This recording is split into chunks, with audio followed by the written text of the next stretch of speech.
Morning, everybody. We're live. Morning. I was going to call you Pat. Good morning, Liam. Good morning, mate. How's it going? It's his nickname. Good. So, 51 hours into my 72-hour fast now. And it's, Yes. You're not yeah, waning it at all? yeah. It's a very low octane operation at Tawari Street today. I tell you, I don't even think I got my cap on straight, which is quite telling. Might you have to go out and buy pants about 4 sizes smaller now? Oh, that's a good thing. That's a good thing. It is a good thing. You like this? I actually tried on my suit pants yesterday because they were just had a little bit of tightness in them when I Yeah. pre lockdown, and feeling Flawless, good. a flawless fit. So because of Crane that, Brothers, guys, eat your heart out. Liam is going to lead us today about shareholders agreements. You want to take it away, buddy?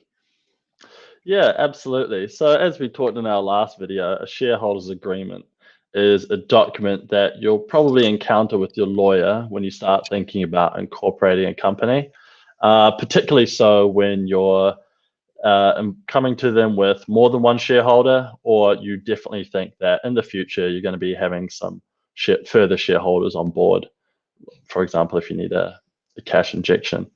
And so these documents, the word is often called that they're the prenups of the commercial world, and basically they're a document which all the shareholders enter into between themselves and with the company.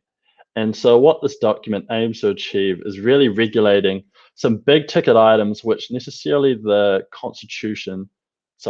Constitution doesn't necessarily address.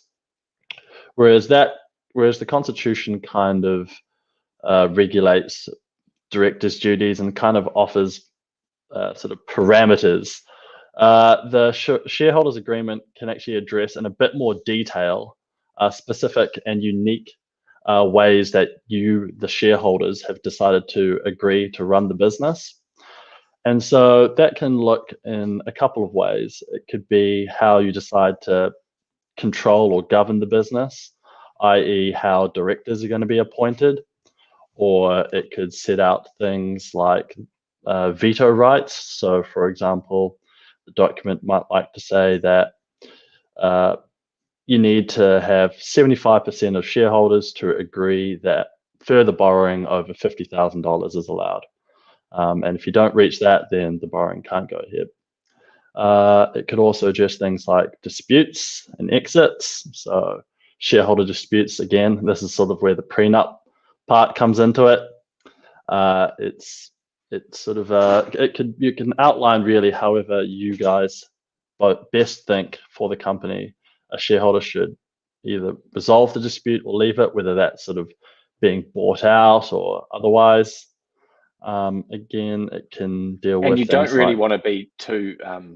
You don't really want to be too prescriptive unless the circumstances are such that it's a particularly difficult individual you're dealing with.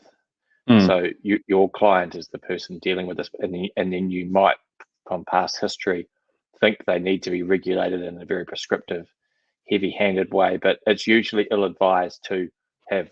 We find, don't we, Liam, when we deal with disputes that come out of them, it can end up cutting off your nose to spite the face. To be too, you have to leave it to the humans to sort out to a large degree, but having some provisions in there at the very least,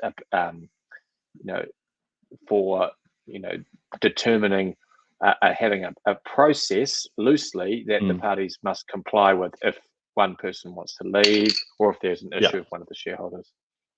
Yeah, again, and like you said, being prescriptive, you don't want to sort of just say every instance of breach is going to require a buyout, because who knows, you might be actually on the end of one of those breaches one day, and you don't want to all of a sudden be being made to compulsorily sell your shares in the company that you helped start. So it's definitely, and I guess sort of highlights what I was sort of saying before, in that the document's quite a unique thing. It's really just feeling each other out and actually just trying to find a document which really hits the ground on where everyone's at, how they're happy with things, where they're feeling the risk or the sort of hurt areas are, and just trying to make an agreement with clauses which everyone's happy with, that are workable both between themselves and just pragmatically for the company.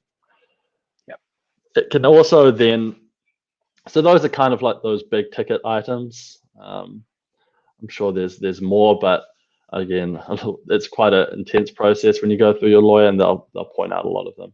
But then there's other things helpful that it can include, and that's just things like setting out the business purpose, setting out the share capital, stating things which are confidential. If there's restraints of trade, again, that we talked about that last time. Yeah, because people may have other business interests. This may not be their sole business interest, or you may not want another party to have other business. There's a lot of because they were putting in sweat equity, which means you wanted, they weren't putting any money, so you wanted all of their blood, sweat, and tears in this business. Another one, Liam, is the of course, setting out the net asset position of the business at the time of entering into the shareholders agreement, and also any assets and liabilities, so no one can come back and say, oh, I paid X for these shares, or I was tendering this non-cash consideration, i.e. labour for these shares, and I thought the company had more assets than it did, or it may be that a common trick, and and we're not beyond this trick. We're acting for the party who wants us to effect this for them. A common trick is also having like IP in a holding company and issuing shares to someone who doesn't actually have any to a company that has no interest in the actual IP, if that is the thing that is actually being developed, as opposed to that is the thing that you're going to get the payday for. For example, all these SaaS businesses, you'll be real careful that you have a shareholding in the entity which holds that IP. Because there's no point grinding away for years if there's not a lot of cash flow coming out of a SaaS type business, and then finding out you don't actually have a share of the pie when it sells for a 28 times multiple to a big company. Yep. And then it could also address things which sort of for formality's sake would be a good thing for all shareholders to agree on, and that's things like convertible notes. We've done a few articles on those, and so that would be just, for example, including a clause there that all the shareholders are A, aware of the convertible note, B, that they know how much shares could be issued, and just acknowledging that there is a big debt or potentially big debt liability on the company's books. And it's just, again, being private, it's just a thing that you would want in there, so everyone can sort of say, we know this is the lay of the land, and we're all familiar with them.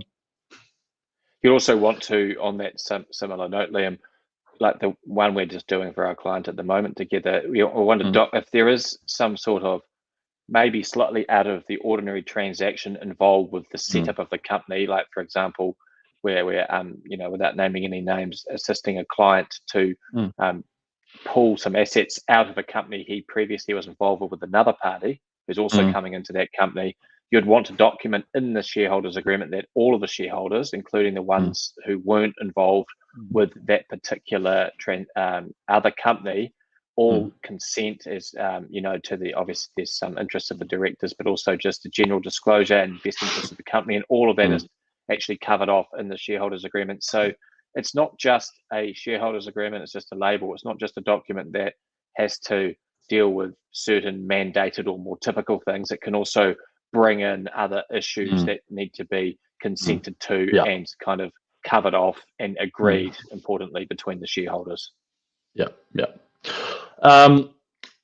Probably the most important thing, I would say, when you do sit down with your lawyer is they'll probably take you through a few provisions, and it'll be things like the major transaction threshold, drag and tag clauses, and these explain what the major transaction threshold is.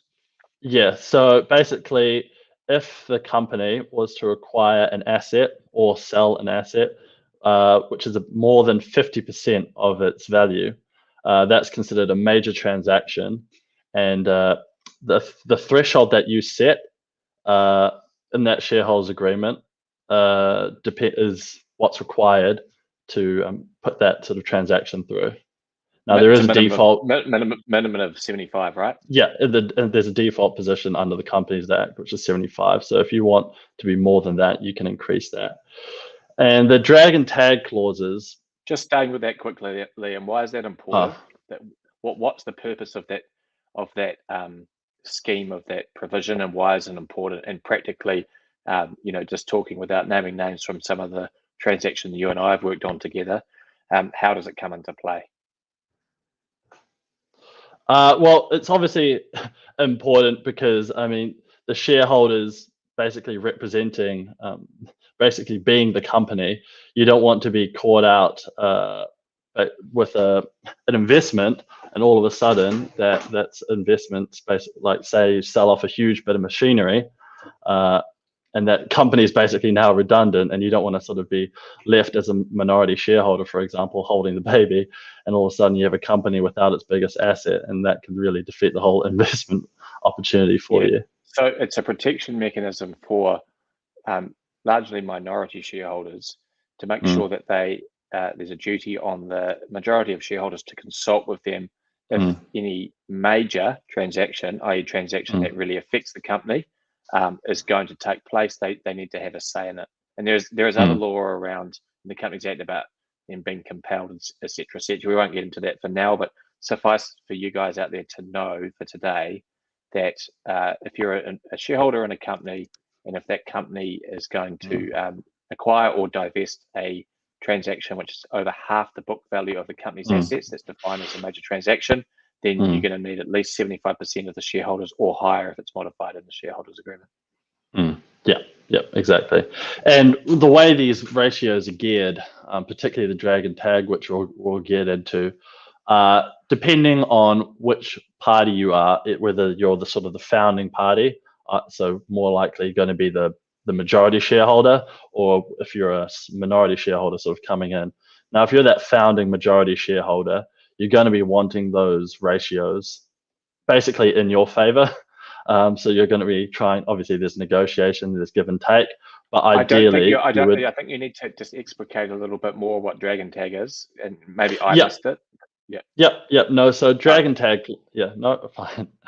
Drag and tag clauses. So drag and tag clauses are basically clauses you include in a shareholders agreement, which allow a certain amount of shareholders, depending on this ratio you meet, to either say, I have a third party who's wanting to buy my shares, and therefore I want to drag you along with me and just sell the whole company to them. And that's a drag clause. Or the tag clause is basically saying, I'm aware that you have a third party who's wanting to buy your shares, and I want to be bought out with you. So that's to really prevent all of a sudden a huge shareholder coming in, and now all of a sudden you're a minority shareholder in a company with someone who you don't know, and they now own 75-80% of the company. So you say, look, I'm going to tag along with you. That's right.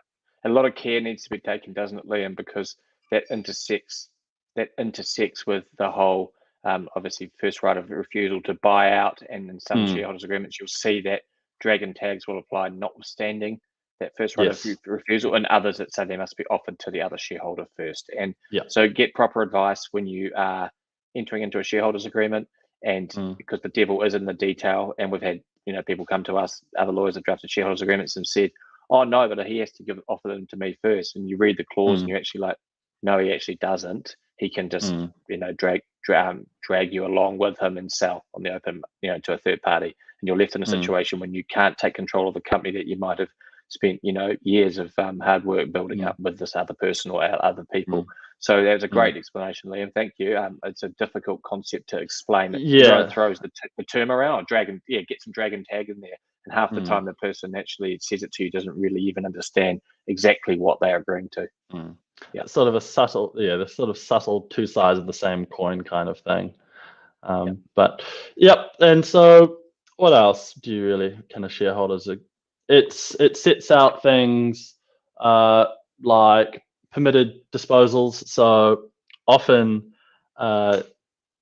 say there's two parties or two or more shareholders, it can say, look, you're allowed to transfer your shareholdings into a trust. Some people do that, asset protection and whatnot. But then sometimes other parties, they don't like the idea of a related party being able to accept those shares. And for example, sometimes someone's partner might be transferred the shares or whatnot. And like I sort of said before, in terms of the tag clause, where all of a sudden you're now in company with a party who you didn't actually join the company with, that can obviously cause some difficulties, interpersonal difficulties.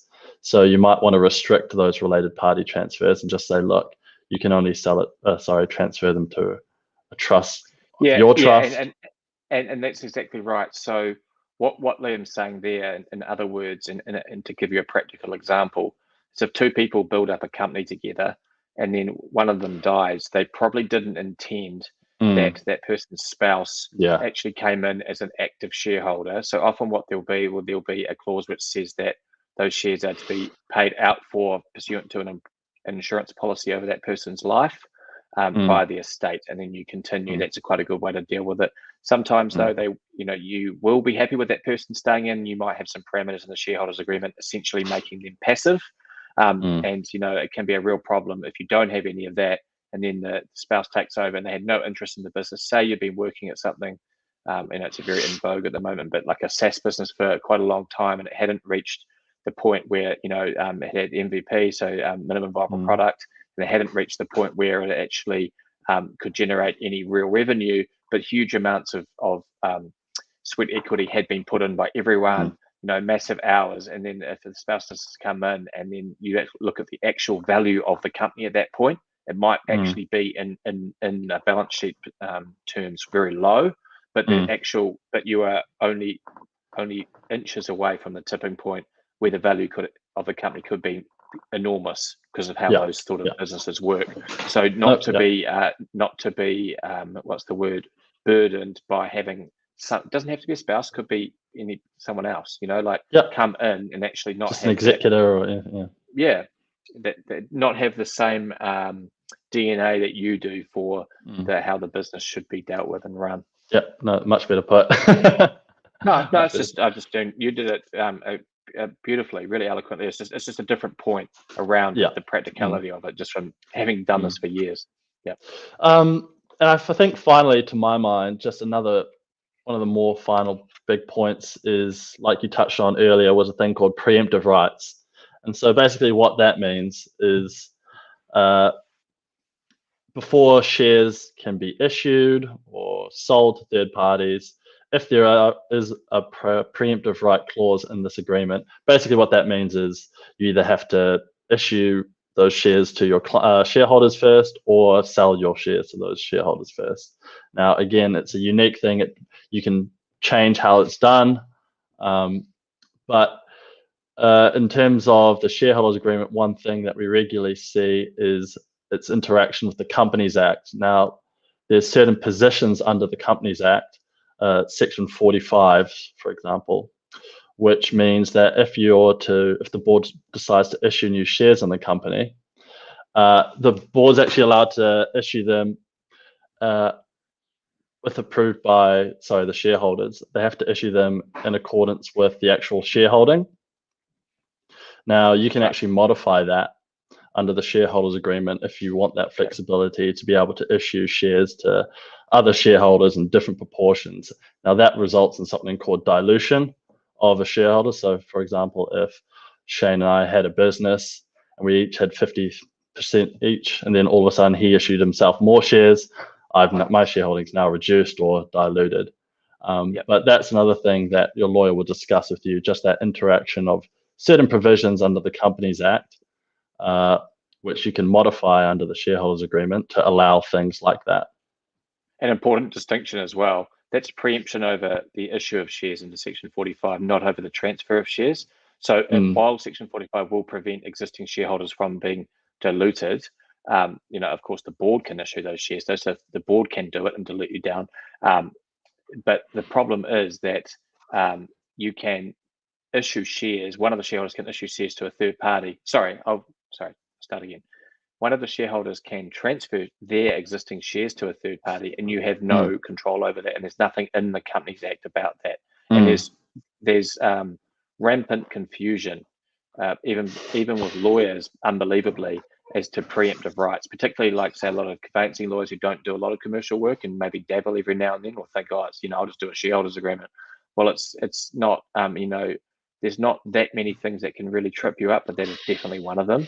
So make sure that if you are using a conveyancing solicitor for a shareholders agreement, make sure you push them about things like, for example, preemptive rights, and get them to explain to you exactly how it all works. And if you're not completely confident that they're across things like that, come and see us, because we do it all the time. We do it literally every day, and it's a real staple for us in terms of our practice. We have the property stuff as well with property legals, but we do this stuff all the time. So, and there is definitely devil in the detail. The difference between understanding it and then having those agreements reflect how you want the situation to be governed in the event of, say, shares to be issued or shares to be transferred.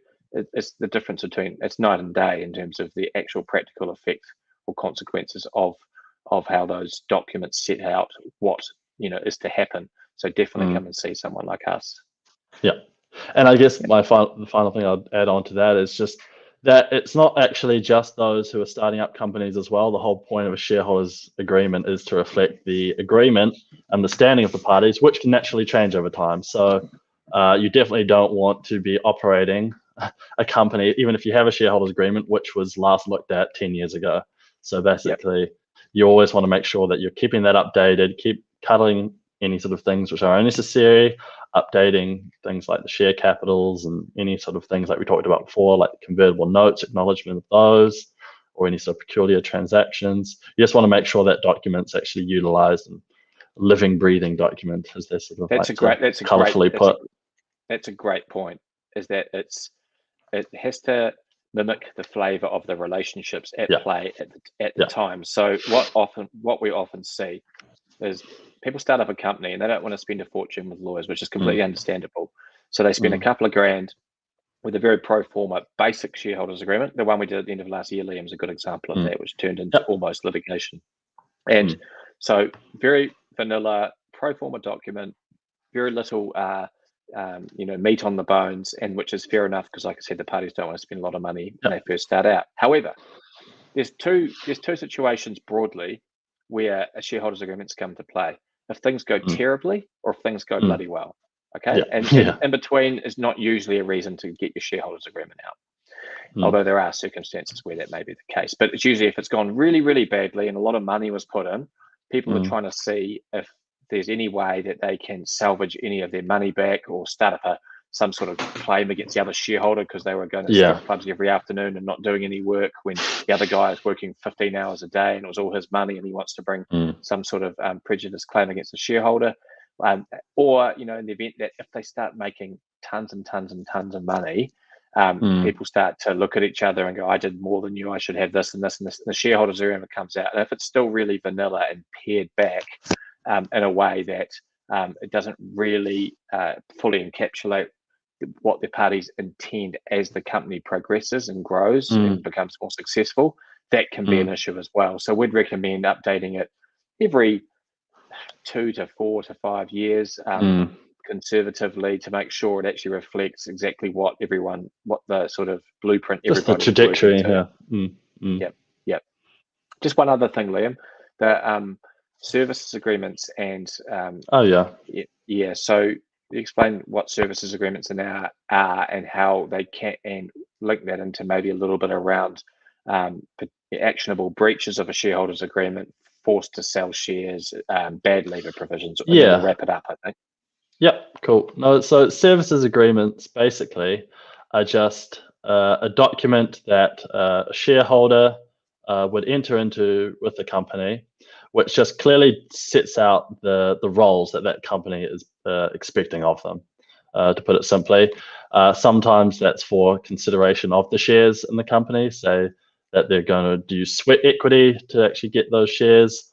That's a common way, but yeah, so that's the document. And then what you try to do is mirror and at least, so sort of integrate those with the shareholders agreement.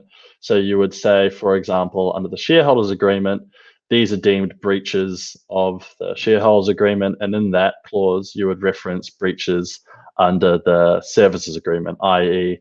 I didn't clock in 8:30 to 5 p.m. 5 days a week, and Shane says, look, that's a breach, and then I could potentially have my shareholding, or at least not taken away from me, but obviously just follow the process of a breach specified under the shareholders agreement. And just a really important point on the devil in the detail with that as well. We've been through situations whereby we've seen shareholders agreements which are pretty amateurish, to be honest, where they have a provision where, say, an employee or a contractor can have their shares be forced them to sell them, but in the meantime, their voting rights as either a director or shareholder are not turned off. What you really need is you need to have a provision that says that in the event that there is a breach, and until it is determined if it's something that can be remedied, if it's something that's the sort of thing that would justify, for example, instant dismissal under an employment agreement, then you would want to say that all their voting and shareholder rights are turned off. Otherwise, they can still actually influence just be a thorn in their side. Yeah, how they are dealt with themselves, in terms by dint of their power within the company as a director or shareholder. So that's another trap for young players, so to speak. You need to make sure that the voting rights are all turned off. But as you guys will be starting to see, there is some complexity to it. Yeah. Yep. No, 100%. Yep. All right. I think that that's enough for a Friday lockdown session. And I'm going to get back to the. I like to say to the grindstone, but I don't know if I'll be doing a lot today. I get the real vibe out there that there's not Luella's off skiing. Yeah, how the other half live, right? How the other half live down in Wanaka, which is good for her. She's good like that. She's been grinding away. She's great. Anyway, rock and roll, eh? Pat, enjoy Tor Bay for the rest of the afternoon. I'll try. Not sure. And, hey, look, just don't put your back out, all right? Hey, I won't. You won't. I will not.